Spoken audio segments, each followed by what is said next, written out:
Sir தலைப்பை பார்த்தீங்கன்னா, இன்னும் என்னை என்ன செய்ய போகிறாய் அன்பே அன்பே,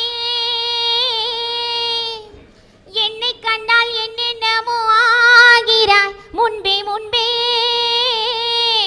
நான் வேன் யார சொன்ன தெரியுங்களா? நாங்க நேசிக்கிற சினிமாவை, நாங்கெல்லாம் ரசிகர்கள், எங்க சினிமாவை பார்த்து நாங்க கேட்கிறோம் இன்னும் என்னதான் செய்ய போறேன்னு. ஐயா, இன்னைக்கு திரைப்படங்கள் இருந்துச்சு. வீரபாண்டிய கட்டபொம்மனை நம்ம யாருமே பார்த்ததில்லை. அவர் இப்படிதான் நடிப்பாரு, இப்படிதான் இருப்பாரு, இப்படிதான் பேசுவாரு, நமக்கு அடையாளம் காமிச்சது ஒரு சினிமா. தாங்கிட்ட வட்டி கேட்ட ஜாக்சன் துரையிடம் அவர் கேட்பாரு, எங்களுடன் வயலுக்கு வந்தாயா, நாற்று நட்டாயா, களை பறித்தாயா, அல்லது அங்கு கொஞ்சி விளையாடும் என் குல பெண்களுக்கு மஞ்சள் அரைத்து பணி புரிந்தாயா? மாமனா மச்சானா? மானம் கெட்டவனே, யாரிடம் கேட்கிறாய் வரி திரை வட்டி? எப்படியாப்பட்ட வசனங்கள்! இன்னைக்கும் இருக்கு வசனங்கள். எங்க வீட்டில் ஒரு ஃபங்க்ஷனுக்காக நாங்க குடும்பத்தோட கோயிலுக்கு போயிருந்தோம். போயிட்டு நான் எல்லாரும் ஒன்னா கார்ல இறங்கி வந்துட்டோம். என் தம்பி மட்டும் தனியா இறங்கி வந்தான். நான் அவன்கிட்ட கேட்டேன், ஏண்டா எல்லாரோட சேர்ந்து வர வேண்டியதானே அப்படின்னு. அதுக்கு அவன் சொல்றான், பண்ணிங்க தான் கூட்டமா வரும், சிங்கம் சிங்கிளா தான் வரும்ன்றான். அவன் சிங்கமா, நாங்கெல்லாம் பண்ணிங்களாம். மன்னிக்கணும், அதாவது பண்ணி குரூப்பா வரும், சிங்கம் சிங்கிளா வரும் அப்படின்னு ஒரு கதாநாயகனை உயர்த்தி சொல்றதுக்கு சொல்லப்பட்ட பஞ்ச் டைலாக். இதுல பண்ணி என்று சொல்லக்கூடியது இந்த இடத்துல வில்லன்கள்லாம் அடியாளோட, இந்த தாதாக்கள்லாம் அடுத்தவனை நம்பி பக்கத்துல பன்னிக்குட்டி மாதிரி பல பேரை வச்சுட்டு வருவான். ஆனா ஹீரோ என்ற சிங்கம் என்பவன் அவன் சிங்கிளா தான், துணிச்சலா தான் வருவான். இத அப்படியும் கூட எடுத்துக்கலாம் இல்லையா? சரி, இதாவது பரவாயில்ல, என் தம்பிக்கு டாக்டர் பட்டமே கொடுக்கலாம். எதுக்கு தெரியுங்களா? ஐயோ நம்ம யார சொல்வோம் தெரியுங்களா? யமனோட பொண்டாட்டியை தான் ஐயோன்னு சொல்லுவோம். நம்முடைய பெரியவங்க சொல்வாங்க, அந்த வார்த்தையா சொல்லக்கூடாது, அது அம்மங்கல சொல் அப்படின்னு.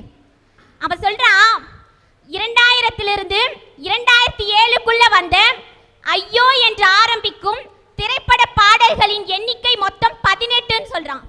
நம்ம காலையில முன்னெல்லாம் டிவி திறந்தோம்னா சுப்ரபாதம் கேட்கும். இன்னைக்கும் கேட்குது டிவி திறந்த உடனே. என்ன தெரியுங்களா? ஐயோ ஐயோ ஐயோ ஐயோ. ஐயா, நல்ல படங்கள் எத்தனையோ படங்கள் வந்திருக்கு. அதை நாங்க பார்க்கிறோம், ரசிக்கிறோம், சந்தோஷப்படுறோம். அதை நாங்க குத்தம் சொல்லவே இல்லை. ஒரு சில படங்கள் இன்னைக்கு ரசிகர்களை கெடுத்துட்டு இருக்கே, அதை பார்த்து தான் இன்னைக்கு நாங்க ரசிகர்கள் கேட்கிறோம், இன்னும் எங்களை என்னதான் பண்ண போறேன்னு. ஐயா, எத்தனையோ நல்ல படங்கள் வருது. நாங்க அந்த படத்தெல்லாம் பார்க்கிறோம், ரசிக்கிறோம், சந்தோஷப்படுறோம். அதை பத்தி நாங்க இன்னைக்கு குறை சொல்ல வரல. ஐயா, நாங்க ரசிகர்கள் எப்படிப்பட்டவங்க தெரியுங்களா? யானையோட பலத்துக்கு ஈடா எதையுமே நம்ம ஈடா சொல்ல முடியாது. அந்த யானை குட்டியா இருக்கும்போது சங்கிலியால பிணைச்சிருப்பாங்க. அது அப்ப எவ்வளவு முட்டும் மோதும், அதுல இருந்து வெளியில வரணும்னு கஷ்டப்படும். ஆனா அதால வர முடியாது. அதோட மனசுல பதிஞ்சிரும், நம்ம இந்த சங்கிலியில இருந்து வர முடியாது அப்படின்னு. இப்ப பெருசான பிறகு அந்த யானையால அந்த சங்கிலியில இருந்து வர முடியல, அந்த எண்ணத்தால. நாங்களும் இன்னைக்கு யானை மாதிரி தான். சினிமான்ற ஒரு சங்கிலியால இன்னைக்கு நாங்க பிணைக்கப்பட்டிருக்கோம். ஆனா அந்த சில திரைப்படங்கள் எங்களை இன்னைக்கு நல்ல வழியில கொண்டு போதா அப்படின்றது தான் இன்னைக்கு எங்களோட ஆதங்கம். ஐயா, எங்க ஊர்ல ஒரு பொண்ணு இருந்தா. அந்த பொண்ணுக்கு ஒரு நடிகர்னா ரொம்ப பிடிக்கும். அவரை தான் கல்யாணம் பண்ணிக்கணும், அவர் தான் வாழ்க்கைனே அந்த பொண்ணு நினைச்சா. நல்லவேளை அவருக்கு கல்யாணம் ஆயிடுச்சு. அப்பயும் அந்த பொண்ணு விட்டாளா? இல்ல, அவரை தான் கல்யாணம் பண்ணிப்பேன் அப்படின்னு ஒத்த கால நின்னா. வேற ஒருத்தர் அந்த பொண்ணுக்கு திருமணம் பண்ணி வச்சுட்டாங்க. இருந்தாலும் அந்த பொண்ணு அவரோட வாழாம ஒரு மனநல நோயாளியா இன்னைக்கு அந்த பொண்ணு இருக்கா. எதுக்காக இதை நான் சொல்றேன் அப்படின்னா, திரையில வரக்கூடிய நிழலை கூட நிஜம் என்று பார்க்கக்கூடிய ரசிகர்கள் இன்னைக்கு இருக்காங்க. அதை பார்த்துதான் இன்னைக்கு நாங்க ரசிகர்கள் கேட்கிறோம், இன்னும் எங்களை என்னதான் பண்ண போறேன்னு. இன்னைக்கு இளைஞர்களை பயன்படுத்தும் தலைவன் இருக்கானே தவிர இளைஞர்களுக்கு பயன்படும் தலைவன் இல்லை.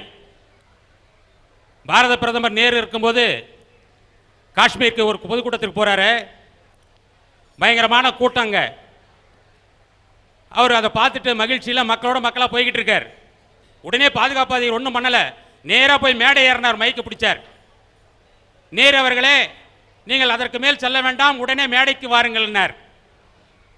ஒரு பாரத பிரதமராக இருக்கிற நேரு பிரான் அவருக்கு கட்டுப்பட்டது தான் அந்த பாதுகாப்பு அதிகாரி. ஆனா பாதுகாப்பு அதிகாரி உத்தரவு போட்டோன்னே நேர் வந்துட்டார். ஆனா இன்னைக்கு நிலைமை என்ன? சுப்ரீம் கோர்ட் ஆர்டர் போட்டாவே கேட்க மாட்டேங்கிறான் நம்ம தலைவன். இது ஏன் சொல்றேன்னா, இன்னைக்கு இந்தியாவுடைய ஜனாதிபதிக்கு பதவி பிரமாணம் செய்து வைக்கிறது யாரு? சுப்ரீம் கோர்ட் நீதிபதி தானே, தலைமை நீதிபதி தானே. அந்த தலைமை நீதிபதி சொல்லும்போது நீ ஏன் கேட்க மாட்டேங்கிற? நீ கேட்கலன்னா எப்படி மக்கள் கேட்பான்? சாதாரண விஷயத்துக்கு கூட கேட்க மாட்டான்ல, அங்க மக்கள் பிரச்சனை பண்றல்ல சார். ஒண்ணும் கிடையாது. அன்னைக்கு இருந்த பிரதமர்கள் என்ன சொன்னாங்க? அகிம்சையை கடைபிடிக்கணும், கடமை கண்ணியம் கட்டுப்பாடோடு இருக்கணும் தலைவன் சொன்னாங்க. இன்னைக்கு இருக்க தலைவன் நான் சொல்றான், அடங்க மறு, அத்து மீறி, ஆயுதம் ஏந்து திருப்பி அடி, இதான் சொல்றான். இதை சொன்னதுனால தான் நந்தி கிராமத்தில் நீங்க நடந்துகிட்டு இருக்கு பாத்தீங்கல்ல, தலைமை எடுத்து சுட்டுக்கிட்டு இருக்கான் AK-47 எடுத்துக்கிட்டு. சார் ஒரு பிரதமரோ இல்ல முதல்வரோ பதவி ஏற்கிறாங்க. பதவி ஏற்கும்போது என்ன உறுதிமொழி சொல்லுவாங்க? இந்த நாடை செழுமையாக்குவேன், இந்த நாட்டை வல்லரசு ஆக்குவேன் அப்படின்னு சொல்லுவாங்க. ஒருத்தர் பிரதமராக பதவி ஏற்றுக்கிட்டாரு, நல்ல தலைவர் அவர். பிரதமராக பதவி ஏற்றவன அவர் என்ன தெரியுமா முதல் வார்த்தை? என்னுடைய நீண்ட நாள் ஆசை நிறைவேறியது, இந்தியா ஒரு பயங்கரமான சூழ்நிலையை எதிர்நோக்கி கொண்டிருக்கிறதுன்னா. இந்த ஆள் பிரதமராக இருந்தால் எப்படி இருக்கும் இந்தியா? சார் இது நீங்க சீக்கிரத்துக்கோ கைத்தட்டுறதுக்கோ சொல்லல, நடந்த நிகழ்ச்சி.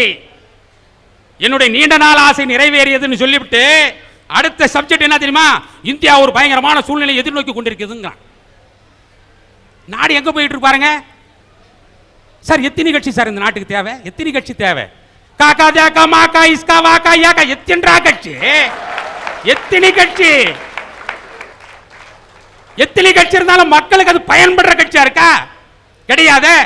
நான் கேட்கிறேன், 5 வருஷத்துக்கு ஒரு தடவை எலெக்ஷன் இருக்கும் போதே இவ்வளவு நாடகம் ஆடுறானே, 5 வருஷத்துக்கு பின்ன நம்மளுக்கு சீட்டு கிடைக்குமா கிடைக்காதா? அப்படியே கிடைச்சாலும் நம்ம ஜெயிப்போமா ஜெயிக்க மாட்டோமான்னு தெரியாததுக்கு முன்னையே இவ்வளவு ஆட்டாடுறானே. கடைசி வரைக்கும் நீ சாகுற வரைக்கும் நீ தாடா MLA, சாகுற வரைக்கும் நீ தாடா மந்திரின்னா இவன் என்ன பண்ணுவான்? என்ன பண்ணுவான் இவன்?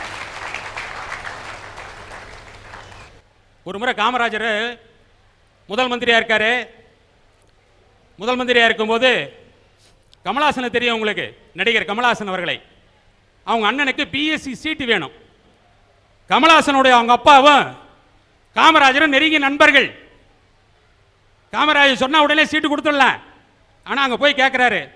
உடனே காமராஜர் சொல்றாரு, கல்வி இலாக்கா அந்த முதல்வர், கல்லூரியுடைய முதல்வரை கூப்பிடுறாரு. ஏப்பா சீட்டு இல்லைன்னு சொல்லிட்டாமே, மார்க் குறைவா அப்படின்னு கேட்கிறாரு. இல்லைங்க நமக்கு அலாட்மெண்ட்டே 12 சீட்டு தான் அப்படின்னு சொல்றாரு. உடனே அவர் என்ன சொல்றாரு, அப்படியா, ஏன் அதை எதுவும் பண்ண முடியாதுன்னா, அதுக்கு தகுந்த இன்ஸ்ட்ருமெண்ட்ஸ் தான் நம்மகிட்ட இருக்கு, 12 பசங்களுக்கு உண்டானது தான் இருக்கு, அதுக்கு மேலே இல்லை அப்படிங்கிறாரு.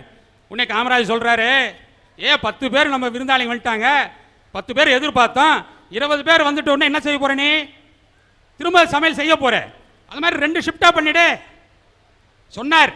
அந்த 2 ஷிஃப்ட்ல பண்ணி அவரை படிக்க வச்சு இன்னைக்கு நிறைய பேர் அந்த மாதிரி படிச்சு IAS IPS இருக்கான். ஏன்னா கல்வி கண் கொடுத்த காமராஜர் அல்லவா. இன்னைக்கு இருக்கிற தலைவன் என்ன பண்றான்? கல்வியை சந்தையாக்கிட்டான், மாணவனை கந்தையாக்கிட்டான், கந்தலாக்கிட்டான் மாணவனை. மக்களுடைய தேவையை புரிந்து அதற்கு உண்டானதை செய்யக்கூடியதுதான் தலைவன் சார். இன்னைக்கு முக்கால் நாள் தலைவனா 30 காரில் வந்துகிட்டு இருக்கான். தலைவனா எப்படி இருக்கணும் தெரியுமா? தன்னை பத்தி சிந்திக்காம மக்கள் நலனை பத்தி சிந்திக்கிற தலைவனா இருக்கணும். அண்ணன் இந்திரா காந்தி அம்மா பிரதமராக இருக்கும்போது அன்னைக்கு பொற்கோவிலில் ராணுவத்தை அனுப்பிச்சிட்டாங்கன்னு கோவத்தில் இருந்தாங்க சீக்கிய தீவிரவாதிகள். அந்த அம்மாவுக்கு பாதுகாப்பு கருதி அந்த பாதுகாப்பு அதிகாரிகள் அந்த அம்மா கிட்ட போய் சொன்னாங்க. என்னென்ன சொன்னாங்க? இந்த மாதிரிங்க உங்க உயிருக்கு ஆபத்து இருக்கு பஞ்சாப் தீவிரவாதிகளால, அந்த சீக்கியங்களை மட்டும் உங்க பாதுகாப்புல இருந்து நீக்கிடுங்கன்னு சொன்னாங்க. அதுக்கு ஒன்னே ஒன்று சொன்னாங்க, அம்மா நான் என் ஒருத்தி உயிருக்காக ஒரு மதத்தையே நான் தள்ளி வச்சுட்டேன்னா இந்தியா ஒரு மதசார்பற்ற நாடுங்கிறதுக்கு அர்த்தம் இல்லாம போயிடனாரு. இந்தியா ஒரு மதசார்பற்ற நாடு இல்லைன்னு ஆயிடுமே அப்படின்னாரு. அதுக்கு பின்னாடி இந்திரா காந்தியை சீக்கிய தீவிரவாதிகள் சுட்டது வேறு கதை. ஆனா இந்தியாவுடைய இறையாண்மைக்காக தன் உயிரை தியாகம் செஞ்சாங்க. அந்த தலைவர் எங்க? ஐயா வணக்கம். நீங்க இதை சொன்ன எனக்கு ஒரு சிந்தனை தோணுது. நான் இந்த சிந்தனை சொல்றதுக்கு யாரும் என்ன தவறா நினைக்க கூடாது. இந்திரா காந்தி அம்மையார் அவர்கள் ஒரு சீக்கிய இனத்தை மதத்தை ஒதுக்கி வைத்திடக்கூடாது, இந்தியாவின் இறையாண்மையை நினைக்க வேண்டும், மத சார்பற்ற நாடு என்று நினைத்தார். இந்திரா காந்தி அம்மையாரை மதிக்கிறேன், கரெக்ட். ஆனால் அதே இந்திரா காந்தி அம்மையாருடைய பாதுகாவலராக இருந்த ஒரு சீக்கிய இனத்தை சார்ந்த மதத்தை சார்ந்த ஒருவர் அவரை சுட்டுக் கொன்று விட்டார். அதற்காக இந்தியாவிலே அத்தனை சீக்கியர்களையும் இந்திய நாடு ஒதுக்கி வைத்து விடவில்லை. கரெக்டா? உண்மை. உண்மை. இன்னும் சொல்ல போனால் இன்றைக்கு மன்மோகன் சிங் என்பவரையே இந்திய நாட்டின் பிரதமராக ஆக்கி இருக்கிறது காங்கிரஸ் இயக்கம். ஓகே, காங்கிரஸ்காரர்களுடைய மனித நேயத்தை பாராட்டுகிறேன். ஆனால் இலங்கையிலே வாழக்கூடிய தமிழினம் வாடிக்கொண்டிருக்கிறது, கண்ணீர் வடித்துக் கொண்டிருக்கிறது. ஒரு சீக்கிய மதத்தை சார்ந்த மன்மோகன் சிங் மட்டும் இந்தியாவில் பிரதம மந்திரியாக ஆகியிருக்கிறார். ஆனால் என் தமிழினம் மட்டும் என்ன பாவம் ஐயா செய்தது? அங்க இருக்கக்கூடிய அப்பாவி தமிழர்களின் நிலைமை என்ன? உலகின் மூலை முடுக்கெல்லாம் ஓடிக்கொண்டிருக்கிறானே இலங்கை தமிழன், அவன் நிலை என்ன? நான் தீவிரவாதிகளை பற்றி பேசவில்லை, விடுதலை புலிகளை பற்றி பேசவில்லை, உண்மையான தமிழ் இனத்தை பற்றி நினைத்து ஆதங்கப்படுகிறேன். எத்தனையோ நல்ல படங்கள் வருது, நாங்க அந்த படத்தெல்லாம் பார்க்கிறோம், ரசிக்கிறோம், சந்தோஷப்படுறோம். அதை பத்தி நாங்க இன்னைக்கு குறை சொல்ல வரல. அன்னைக்கு படங்கள் எப்படி இருந்தது தெரியுங்களா? தியேட்டர்ல ஒரு காட்சி ஓடும், ஹீரோவா நம்ம எம்ஜிஆர் நடிச்சிருப்பாரு, ஹீரோயின் சரோஜா தேவி அம்மா நடிச்சிருப்பாங்க. எம்ஜிஆர் இருக்க மாட்டாரு, சரோஜா தேவி அம்மாவை நம்பியார் கடத்திட்டு போவாரு. அங்க போய் எங்கேயோ ஒரு மூலையில் இருப்பாரு எம்ஜிஆர். நம்ம அம்மா கத்துவாங்க, அத்தான் காப்பாத்துங்க அத்தான் அத்தான்னு. அதே டென்ஷனோட நம்முடைய ரசிகர்கள்லாம் அந்த சீட்டோட முனையில உட்காந்துட்டு கத்துவான், தலைவா தலைவியை காப்பாத்து தலைவியை காப்பாத்துன்னு. எங்கேயோ மூலையில் இருக்க எம்ஜிஆர் வருவார் குதிரையில, டப்பு டப்பு டப்புன்னு. அங்க வந்து இறங்கி ஓங்கி அப்படியே நம்பியார் முகத்துல ஒரு குத்து வைப்பாரு. நம்ம ரசிகர்லாம் சந்தோஷப்படும், விசில் அடிப்பான், கை தட்டுவான், ஹஹா தலைவியை காப்பாத்திட்டாரா தலைவர்னு. அது அன்னைக்கு சினிமா. அன்னைக்கு திரையில கூட ஒரு அசம்பாவிதம் நடந்துட கூடாது அப்படின்றது அன்றைய சினிமா ரசிகனோட மனசுல ஒரு பண்பாட்டை ஏற்படுத்துச்சு. இன்னைக்கு அதே மாதிரியான ஒரு காட்சி திரையரங்குல ஓடிட்டு இருக்கு. ஹீரோயினை வில்லன் கடத்திட்டு போயிட்டாரு, ஹீரோ இல்ல. ஹீரோ ஏதோ ஒரு இடத்துல இருந்து வராரு, மோட்டார் பைக்ல வந்து அழகா ஜிங்கு நாங்க குதிக்கிறாரு, வில்லன் முகத்துல ஓங்கி ஒரு குத்து வைக்கிறாரு. நம்ம ரசிகர் எல்லாம் டென்ஷன் ஆயிட்டான், என்னத்துக்கு இவன் வந்தான், நல்ல சீனை கெடுத்துட்டானே, 30 ரூபாய் கொடுத்து வாங்கின டிக்கெட் வேஸ்டா போச்சேடா அப்படின்றான். அன்றைய சினிமா ரசிகன் மனசுல பண்பாட்டை ஏற்படுத்துச்சு. இன்னைக்கு இருக்க சில திரைப்படங்கள் ரசிகனோட மனசுல ஒரு வக்ர புத்தியை இன்னைக்கு ஏற்படுத்திட்டு இருக்குது தான் எங்களோட ஆதங்கம். இன்னைக்கு அவங்க கேட்டாங்க, இன்னைக்கு என்ன சினிமாவில் இப்படி கொடுக்குறீங்கன்னு. நாங்க ஒரு காலத்துல தியாகராஜ பாகவதரை ஹீரோவா வச்சு கூட நாங்க படம் எடுத்தங்க. அன்னைக்கு என்ன வசனம் தெரியுங்களா? கண்ணே சீதான், உனது குடும்பத்துக்கும் எனது குடும்பத்திற்கும் எவ்வளவு பிரச்சனை இருக்க, நமக்குள் காதல் இருக்க சீதா, நாம் பேசாமல் ஒருவரை பிரிந்து கொள்ளலாமே நாதா. இப்படிப்பட்ட வசனத்தை இன்னைக்கு ஹீரோவுக்கு நாங்க கொடுத்து ஒரு படத்தை எடுத்தா நான் நினைக்கிறேன் சார், அநேகமா அந்த படம் தான் அந்த ஹீரோவுக்கு கடைசி படமா இருக்கும்னு நினைக்கிறேங்க. ஐயா, சினிமான்றது சின்ன பசங்களையோ இல்ல இளைஞர்களையோ மட்டும்தான் பாதிக்குதான்னு கேட்டா இல்ல. எங்க ஊர்ல 70 வயசு பாட்டி சினிமானால கேட்டு போச்சியா. அந்த பாட்டி என்ன ஒரு தெரியாதனமா ஒரு நாள் ஒரு படத்தை பார்த்துடுச்சு. அதுல நம்ம பறவை முனியம்மா அவங்களோட திறமையெல்லாம் காமிச்சிருந்தாங்க. பாட்டி மனசுக்குள்ள லேசா ஒரு ஆசை, நம்மளும் பறவை முனியம்மா மாதிரி வரணும் அப்படின்னு. சரி, ஆசை வந்தாலும் பரவாயில்ல, என்ன பண்ணிச்சது, வீட்டு சுத்தி இருக்கவங்க கிட்ட எல்லாம் கடத்தை வாங்கி ஒரு 7500 ரூபாவா பணத்தை ஒரு டுபாக்கூர் ப்ரொடியூசர் கிட்ட கொடுத்து ஏமாந்து போச்சு. அவரு பாட்டி பாய்ன்னு சொல்லிட்டு எங்கேயோ போயிட்டாரு. இப்ப அந்த பாட்டி கடன்காரங்க எல்லாம் சுத்தி நிக்க சாப்பாட்டுக்கு இன்னைக்கு சிங்கி அடிச்சிட்டு இருக்கு. சினிமா நாங்க என்ன ரசிகனா நாங்க இன்னைக்கு கேட்கிறோம் அப்படின்னா, சில திரைப்படங்கள் கிட்ட 7 வயசு பையன்ல இருந்து 70 வயசு பாட்டி வரைக்கும் உன்னை பார்த்து உன்னோட விஷயங்களை பார்த்து மயங்குறாங்க அப்படின்னா அவங்களை நல்ல வழிப்படுத்த வேண்டிய சில திரைப்படங்கள் இன்னைக்கு அவங்கள தவறான வழி நடத்திட்டு இருக்கே, அதை தான் நாங்க இன்னைக்கு கேட்டுட்டு இருக்கோம். ஐயா, நான் ஒருத்தவர்கிட்ட கேட்டேன், ஐயா ஒரு 4 நல்ல படங்க பேரை சொல்லுங்க அப்படின்னு. அவர் கொஞ்ச நேரம் யோசிச்சுட்டு அழகி, ஆட்டோகிராஃப், பள்ளிக்கூடம், தவமாய் தவம் இருந்துன்னு அப்படின்னு சொன்னாரு. ஒரு ரசிகனா நாங்க என்ன கேட்கிறோம் அப்படின்னா, 4 நல்ல படங்கள்னு சொன்னது கேட்டதுக்கே ஒரு ரசிகன் யோசிக்கிறான் அப்படின்னா அந்த நிலைமை எங்களுக்கு வேணாம். 100 நல்ல படங்களை எடுங்க, அதுல 4 கெட்ட படத்தை யோசிச்சு சொல்ற மாதிரியான ஒரு நிலைமை எங்களுக்கு கொண்டு தாங்க அப்படின்னு தாங்க நாங்க இன்னைக்கு சினிமா கிட்ட கேட்டுட்டு இருக்கோம்.